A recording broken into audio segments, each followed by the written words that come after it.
নজর রাখবো পরবর্তী খবরে। সিইও দপ্তরে তৃণমূলের প্রতিনিধি দলে দোলা সেন, মহুয়া মৈত্র এবং সেই প্রতিনিধি দলে উপস্থিত ছিলেন পার্থ ভৌমিক সহ বীরবাহা হাসদা, বাপি হালদার। বিজেপির প্রতিনিধি দলও যায় সিইও দপ্তরে।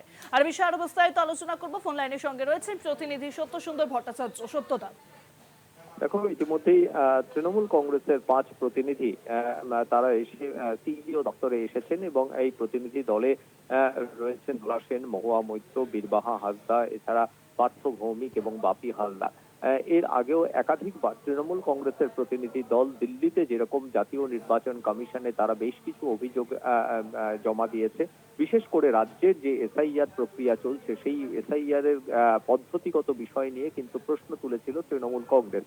এবং একই সঙ্গে সিইও দপ্তরেও আজকে তৃণমূল কংগ্রেসের যে প্রতিনিধি দল এসেছে সেই প্রতিনিধি দল খুব স্বাভাবিকভাবেই এর আগে তারা এসআইআর সংক্রান্ত যে সমস্ত অভিযোগগুলো করেছিল সেই অভিযোগের মধ্যে একটি গুরুতর অভিযোগ ছিল যে এই এসআইআর প্রক্রিয়াতে দেখা ইতিমধ্যেই যে সমস্ত বিএলওদের মৃত্যু হয়েছে ইতিমধ্যেই সেই সমস্ত বিএলওদের মৃত্যুর কারণ হিসেবে একটা আতঙ্কের পরিবেশ সৃষ্টি হয়েছে এবং তার পরবর্তী সময়ে দেখা যাচ্ছে যে লজিক্যাল ডিসক্রিপেন্সির তালিকা তৈরি করা হচ্ছে সেই যে লজিক্যাল ডিসক্রিপেন্সির তালিকা প্রকাশের দাবি জানানো হয়েছিল তৃণমূল কংগ্রেসের তরফে।